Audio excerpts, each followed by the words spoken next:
Kira-kira ada nggak nih someone to talk-nya Hanipa? Waduh.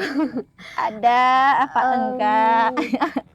Ya kalau someone to talk, aku lebih ke temen aku sih. Oh iya. Iya, aku lebih nyaman cerita apapun itu sama temen aku. Itu pun temen yang udah kita percaya banget ya. Teman apa temen nih teman-teman? Karena di Waduh. Malang kan semuanya temen.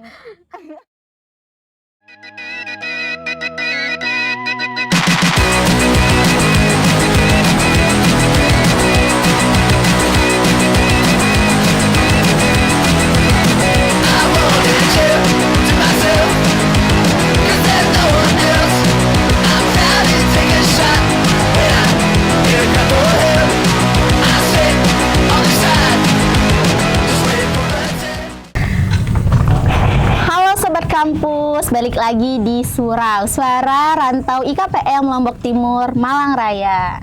Nah, gimana nih kabarnya semeton di hari yang cerah ini? Aku, Uyo, ditemenin sama Hanipa. Halo.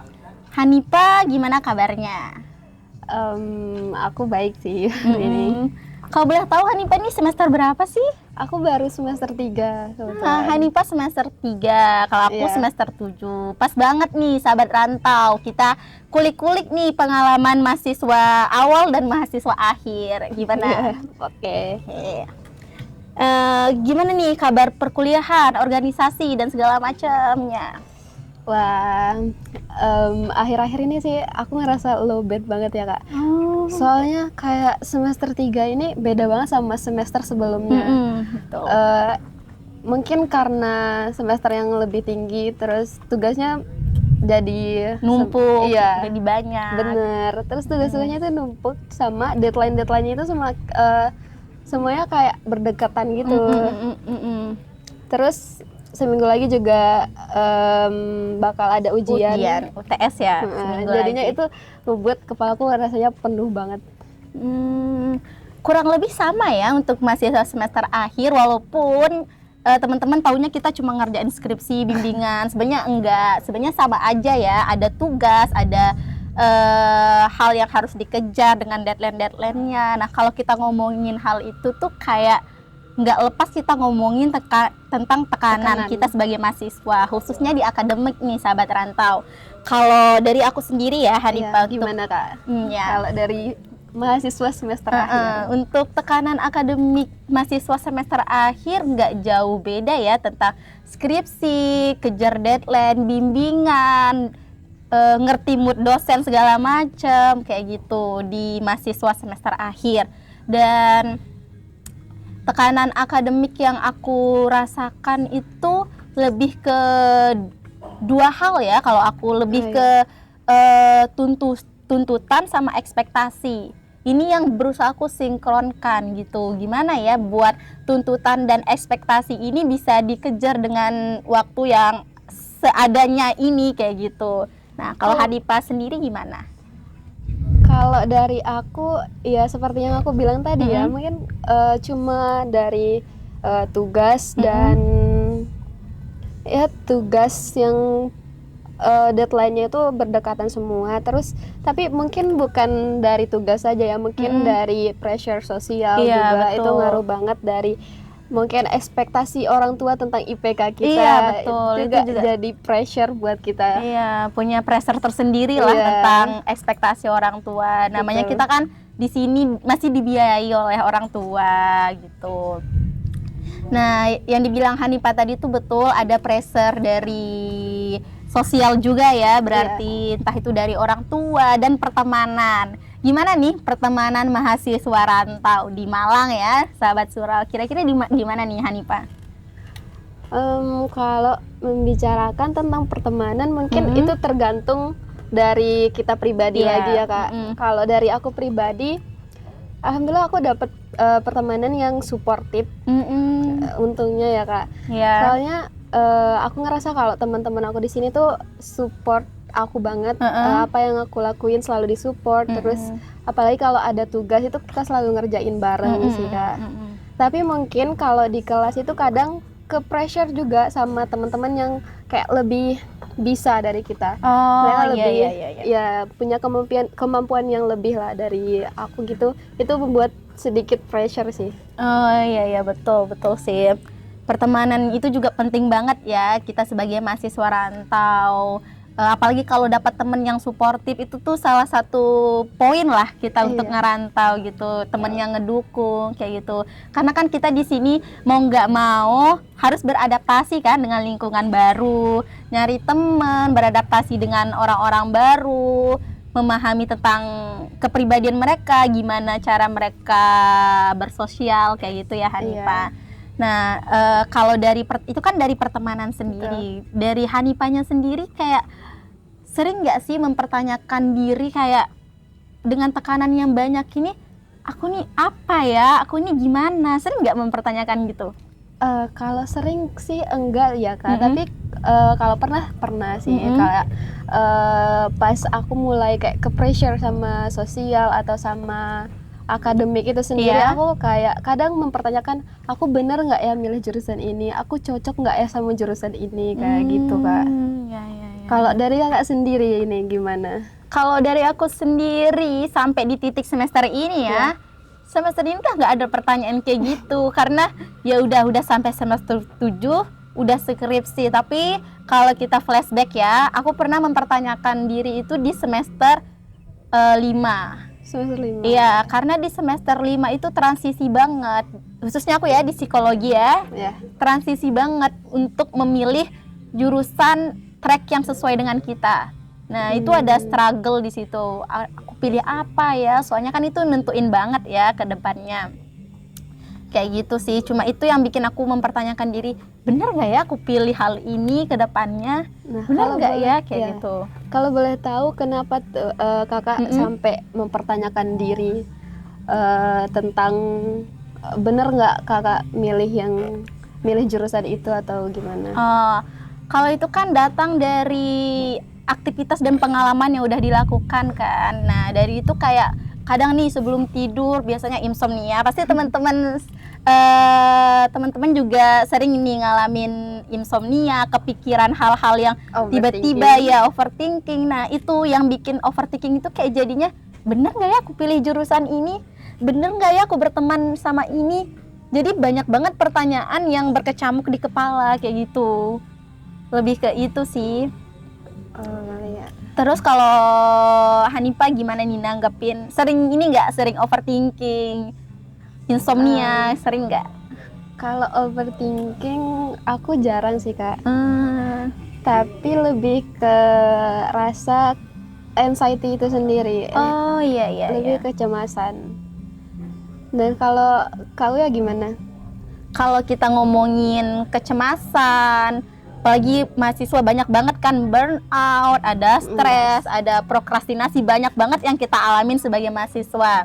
Nah, kalau kita ngomongin burnout, itu kelelahan emosional, kelelahan fisik, setelah menjalankan aktivitas kan biasanya kayak gitu, kita pasti mengalami burnout. Tanpa kita sadari, burnout itu tiba-tiba datang, tiba-tiba kita rasakan. Nah, kalau dari sisi anxiety sendiri, aku sebagai mahasiswa akhir jarang sih kalau menghadapi anxiety kayak panik, kecemasan yang berlebihan itu jarang, karena itu tadi dari sosial supportnya ada, dari diri sendiri juga.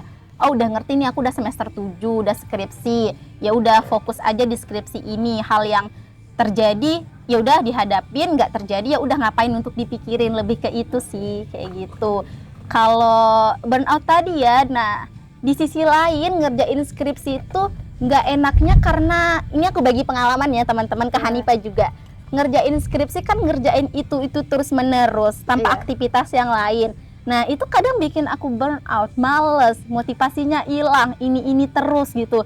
Buka laptop bab 1, bab 2-nya kapan gitu loh, motivasinya hilang. Apalagi dosennya, kalau dosen mungkin mahasiswa akhir relate nih, kalau dosennya di chat Senin balesnya Kamis gitu kan, males banget kan, jadi motivasinya hilang buat ngerjain kayak gitu. Itu sih yang aku alamin akhir-akhir ini kayak gitu. Kalau dari Hanifah sendiri gimana? Kalau aku sendiri mungkin karena belum ngerasain yang kayak yang nggak Kak Uyo rasain yang skripsian ya. Mungkin kalau dari POP mahasiswa awal ya. itu mungkin berasal dari tugas sama kayak pressure sosial yang tadi tentang tugas dengan deadline yang menumpuk, tugas yang menumpuk dengan deadline yang berdekatan, terus pressure sosial dari keluarga yang berekspektasi tentang IPK kita yang Iya betul. harus tinggi gitu. Itu kadang buat aku kayak kadang itu mungkin bisa dijadiin motivasi ya, tapi sebagian orang mungkin akan ngerasa itu bisa jadi ke pressure gitu Iya, beban tersendiri Iya, kan. betul. Iya. Kalau dari aku itu sih Kak.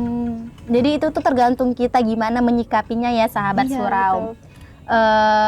Nah dari tekanan-tekanan yang kita bahas tadi, burnout, anxiety. Nah kira-kira dari Hanipa atau aku sendiri sebenarnya ada trik nih buat teman-teman suara rantau. Mungkin dari Hanipa dulu, apa nih trik untuk mahasiswa awal ngadepin tekanan akademik, tekanan sosial yang tadi nih? Kalau dari aku sendiri untuk burnout mungkin tapi itu balik lagi ke masing-masing ya Kak. Iya. Mungkin ini bisa bermanfaat juga untuk teman-teman surau. Iya, ini ya kita sharing aja Iya, pengalaman kita dan tips and trick yang kita lakukan lah gitu. Oke.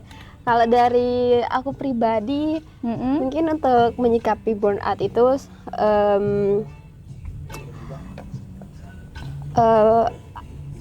pertama aku buat kayak apa ya? Time schedule. Iya, time schedule juga, tapi pertama aku buat kayak aku lupa namanya. Apa namanya? Yang 4. Oh, mungkin Hanipa ada cara tersendiri, tapi diingat-ingat dulu nggak apa-apa. Mungkin dari aku ya, Kak Uya ya, dari aku sendiri. Kalau untuk ngadepin tekanan akademik tadi, tekanan sosial, apalagi di situ ada burnout, ada stres, ada anxiety, banyak banget di sana. Aku cuma manfaatin 4 cara ini. Mungkin bisa jadi manfaat juga buat teman-teman suara rantau dan buat Hanipa juga. Yang pertama, aku biasanya ngebuat time schedule, to-do list. Hari ini tuh mau ngapain gitu, apa sih yang mau dicapai kegiatan hari ini, targetnya apa, kayak gitu. Nah, to-do list ini jangan dipaksa ya teman-teman, jangan dipaksa harus semuanya dilakukan.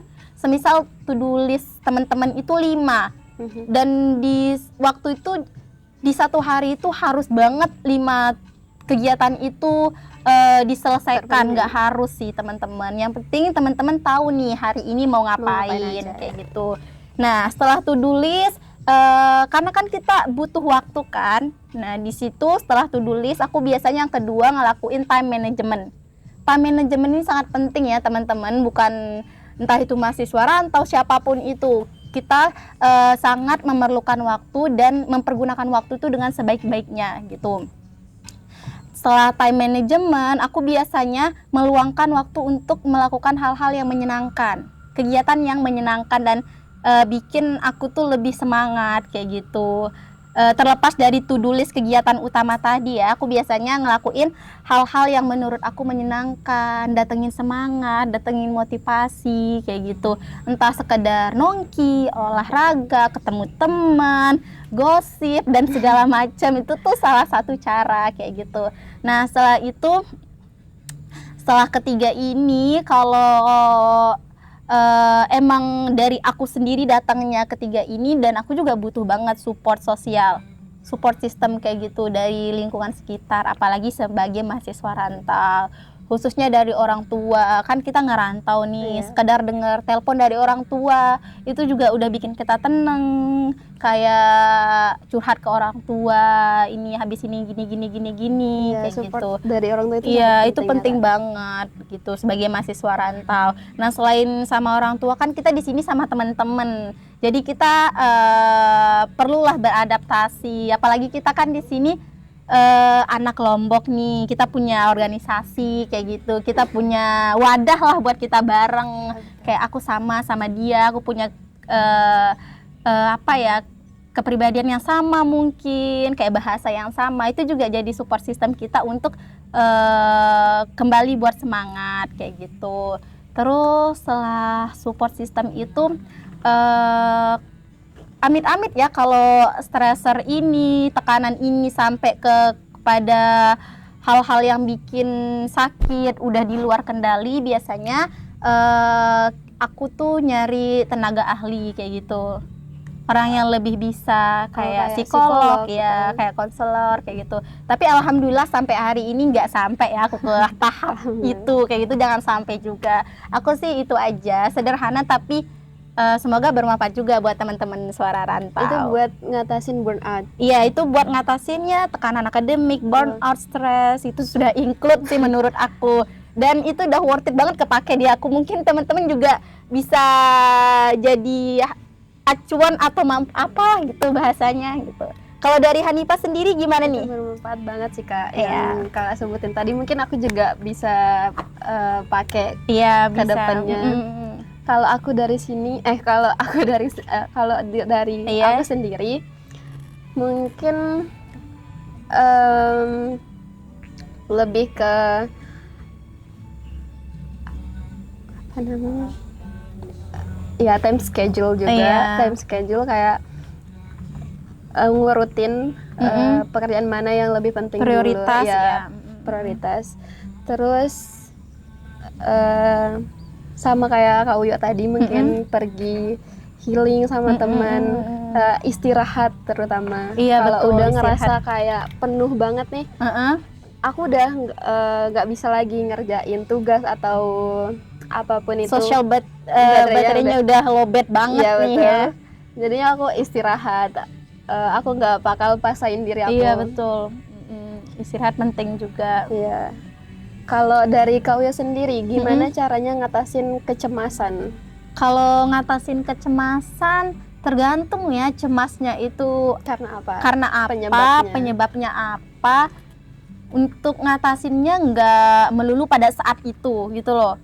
Ya udah, cemas ngatasinnya pada saat itu, nggak melulu. Kan kita juga sebagai manusia perlu waktu untuk memproses.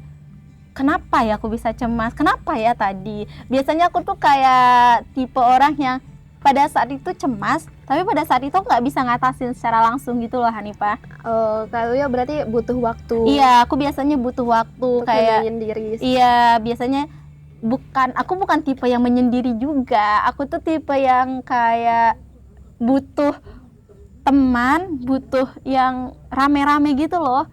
Bukan buat lari dari masalah ya, bukan buat lari, tapi sekedar untuk cerita gitu loh. Pentingnya banget cerita, bukan berbagi beban, tapi lebih ke butuh teman ngobrol, teman curhat kayak gitu. Someone to talk. Iya, someone to talk. Kira-kira ada nggak nih someone to talk-nya Hanifah? Waduh. Ada apa enggak? Ya kalau someone to talk, aku lebih ke temen aku sih. Oh iya. Iya, aku lebih nyaman cerita apapun itu sama temen aku. Itu pun temen yang udah kita percaya banget ya. Temen apa temen nih teman-teman? Karena di Malang kan semuanya temen. Ya gitu teman-teman. Kalau dari Hanifah sendiri gimana, selain dari support sosial, selain dari diri sendiri, ada nggak sih hal lain yang bikin Hanifah di sini tuh lebih semangat kayak gitu? Kalau dari aku sendiri ngelakuin hal yang aku suka. Nah ya itu hobi gitu. Atau pergi healing tadi, itu ngebantu banget sih. Iya. Kayak buat recharge energi kita, betul. kan? Iya betul. Jadi sahabat Surai, kita sudah di ujung pembahasan nih. Jadi dari pembicaraan kita tadi, yang kita mau sampaikan adalah pentingnya menjaga kesehatan, terutama kesehatan mental. Iya, setuju. Kesehatan mental itu sangat penting ya. Kalau mental kita udah stabil untuk menjalankan aktivitas, melakukan pekerjaan, baik itu pekerjaan ringan maupun berat, itu lebih plong buat ngejalaninnya kayak gitu. Betul. Nah, dengan cara menjaga kesehatan mental itu penting untuk menghadapi stres itu ya teman-teman. Lalu menghargai waktu istirahat teman-teman. Karena kamu adalah sumber daya berharga untuk dirimu sendiri. Itu aja sih dari aku, Hanifah. Ya, dari aku terima kasih sudah menonton sampai akhir. Dan jangan lupa komen di bawah. Bye-bye. Bye-bye. Udah. Harusnya gini kan. Diam nggak udah selesai.